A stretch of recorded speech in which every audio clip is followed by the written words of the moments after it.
Tudo bom, pessoal do História no Enem? Professor Jean Rendeiro. Hoje nós vamos falar de um dos assuntos mais importantes na história geral.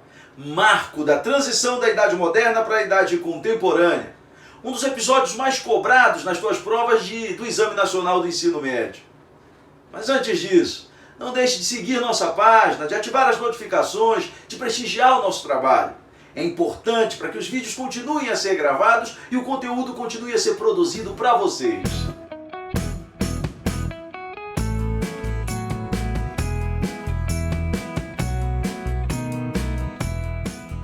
Tudo bom, pessoal? Então vamos lá! Revolução Industrial.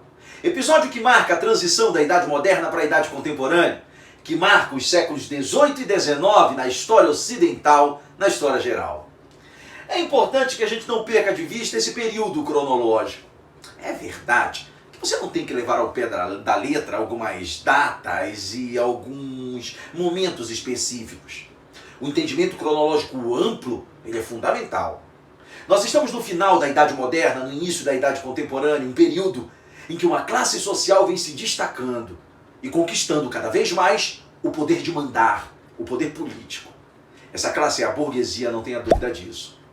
Ao longo de toda a Idade Moderna, do século XV ao século XVIII, o burguês era oprimido politicamente. Fazia pactos, acordos, ajustes, se aproximava, ora se distanciava do poder político, mas de maneira geral, era ele o burguês que tinha dinheiro, mas que não mandava.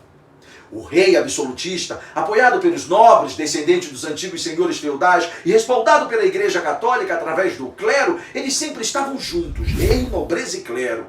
E na maioria das vezes, oprimiam o burguês, comerciante na sua grande maioria, que pagava os impostos e sustentava a nobreza, o rei, o clero. A partir da virada da Idade Moderna para a Idade Contemporânea, desse período cronológico, isso começa a mudar. Primeiro com as revoluções na Inglaterra, mas principalmente, simbolicamente, com a Revolução Francesa. Ela representa a chegada ao poder da burguesia, representa a queda do absolutismo monárquico, representa o fim dos privilégios do antigo regime. Também é importante que você não esqueça que a Revolução Industrial, entrada das máquinas no processo de produção, ou entrada maciça das máquinas no processo produtivo, começou na Inglaterra. A Inglaterra é o berço da Revolução Industrial. Primeiro país a derrubar a monarquia absolutista, primeiro país em que a burguesia chegou ao poder, primeiro país que implementou as ideias liberais, berço do iluminismo político e econômico. A Inglaterra, sem sombra de dúvida, foi a pioneira, a vanguarda no processo de industrialização. País que tinha reservas carboníferas tanto na Escócia quanto na Irlanda, na Grã-Bretanha de maneira geral. Mas país que também detinha um grande contingente de trabalhadores desvalidos, uma massa pauperizada que poderia ser usada com facilidade como mão de obra. Haja vista que muitos desses proletários, operários, trabalhadores das grandes cidades, como Manchester, como Liverpool e principalmente Londres, foram expulsos da zona rural. Expulsos por um processo de privatização de terras que outrora eram de uso público. Os enclosures ou os cercamentos dos campos tiraram da zona rural grande parte desse contingente que vai viver marginalizado nas cidades inglesas.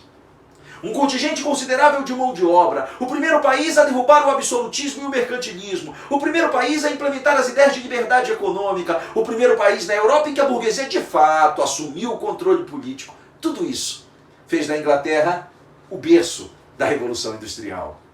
Ora, a gente não pode perder de vista que além da Revolução Industrial representar o auge da burguesia, ela também vai consolidar o modo de produção capitalista. Nós podemos afirmar com relativa tranquilidade que o capitalismo, enquanto modo de produção, ele surge maduro com as grandes navegações, com a expansão marítimo-comercial, mas é aqui, na Revolução Industrial, que o capitalismo toma forma, é aqui que ele se consolida, é aqui que ele ganha corpo. Com o auge da burguesia, consolidando o capitalismo, o burguês que antes era explorado pelo antigo regime, agora assume o papel de explorador e um personagem começa a ganhar destaque como a classe oprimida. O proletário. Aquele indivíduo que tem apenas a sua força de trabalho e vende a força de trabalho para o burguês em troca de uma remuneração constante e regular.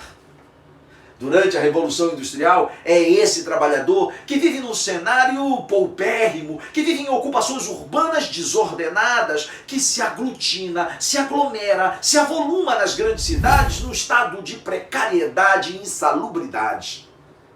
É esse indivíduo que lidera uma família, que controla uma prole, que administra a casa, que vai trabalhar e que vai ser explorado pelo burguês, pelo dono da fábrica, pelo dono da indústria. É importante lembrar que durante a Revolução Industrial, a burguesia conhece o auge, o capitalismo se consolida, as máquinas entram num processo de produção, a produtividade aumenta numa escala de tempo infinitamente menor, o artesão some, engolido pelo processo produtivo. Todos esses fatores acontecem, mas para o teu Enem, tu não vais esquecer, o trabalhador oprimido, o proletário explorado, ele reage. A reação desse trabalhador é importantíssimo. Tu tens que compreender e deter essa habilidade para fazer a tua prova. Tu vais lembrar que durante a Revolução Industrial, na virada da Idade Moderna para a Idade Contemporânea, o capitalismo se consolidou, a burguesia viveu o seu auge, mais do que nunca o capital esfolou, explorou o trabalho. Nesse cenário, nesse contexto, o proletário pauperizado, marginalizado, explorado, reage. Da maneira mais ingênua, é mais completa e complexa. Ele reage primeiro quebrando as máquinas. O lutismo é a primeira forma de reivindicação desse trabalhador ingênua, superficial. O trabalhador acredita que basta para ele recuperar seu emprego, basta para que ele melhore sua condição de vida, que ele tire a máquina do processo, que ele quebre as máquinas. Quebrando as máquinas, ele recupera a dignidade de outrora, ele recupera seus postos, ele passa a ser valorizado como antes. Lê do engano. As máquinas quebradas são substituídas por outras mais modernas, mais eficientes, que precisam cada vez mais desse personagem do proletário. Mas com o passar do tempo, esse trabalhador evolui e ele percebe que só quebrar as máquinas não adianta, que o melhor é exigir a mudança na legislação, exigir a mudança nas leis. Ele começa então a redigir as cartas do povo para o parlamento da Inglaterra. É importante lembrar que a maioria desses movimentos dos trabalhadores, dessa organização dos trabalhadores, começa na Inglaterra e depois se espalha pelo mundo todo. Primeiro quebrando as máquinas do ludismo, agora evoluindo e percebendo a necessidade de mudar as leis, mandando cartas para os parlamentares, as cartas do povo, semelhante aos abaixo-assinados, que são muito comuns ainda na periferia do Brasil. Reivindicações que eram feitas, exigências dos trabalhadores aos políticos, aos parlamentares, na maioria das vezes atendidas uma ou outra reivindicação, não eram contempladas todas as exigências. Com o passar do tempo, o trabalhador percebeu que ele quebrou as máquinas e não obteve sucesso. Ele mandou cartas para o parlamento e não teve êxito, que o melhor a fazer era esquecer o patrão, era se juntar com os seus iguais, montando associações para se ajudar mutuamente. Surge aquilo que os ingleses chamam de trade unions, associações de trabalhadores, caixas de assistência ou algo parecido com isso. Trabalhadores do porto de Liverpool se juntam e se ajudam mutuamente, contribuindo com um recurso. É um exemplo clássico. Montam a Associação dos Trabalhadores do Porto de Liverpool. Se um deles for demitido, a associação banca por alguns meses uma cesta básica, uma assistência mínima. O objetivo aqui não é lutar contra o patrão. O objetivo aqui é a ajuda mútua, é o assistencialismo clássico. Com o passar do tempo, esse trabalhador percebe que era necessário mais. Surge então a forma mais bem acabada, a forma mais complexa de organização e luta dos trabalhadores, os sindicatos. Entenda aqui os sindicatos como a síntese de todas as outras formas de luta. O sindicato promove quebra-quebra quando é necessário. O sindicato manda cartas para o parlamento exigindo mudança nas leis. O sindicato ajuda seus associados. O sindicato tem dentro dele todas as outras formas de luta, mas ele tem um plus, ele tem um algo mais. A greve, cruzar os braços, paralisar, para pressionar o patrão, exigindo melhoria nas condições de vida, melhoria nas condições de trabalho. Durante a Revolução Industrial, os trabalhadores perceberam a importância que eles tinham dentro desse processo e passaram a reivindicar e a lutar. A partir dessa luta, as conquistas começaram a acontecer. É importante também lembrar que essa Revolução Industrial, ela produziu uma crise de superprodução. investindo em capital produtivo, a burguesia, passando a investir em máquinas, equipamentos e tecnologia, produziu tanto, mas produziu tanto, que num determinado momento ela não tinha mais para quem vender. O mercado europeu estagnado com a alta do desemprego. A necessidade agora era de novos mercados.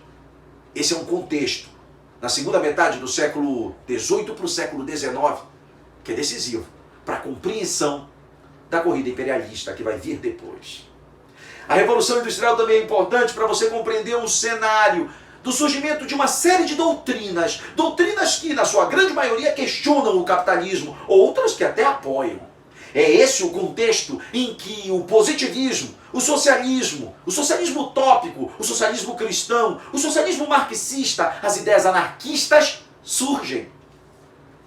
Nesse mesmo contexto, nesse mesmo cenário, uma série de doutrinas acabam sendo gestados, construídos aqui na Europa. Mas isso é assunto para a nossa próxima aula, para o nosso próximo encontro.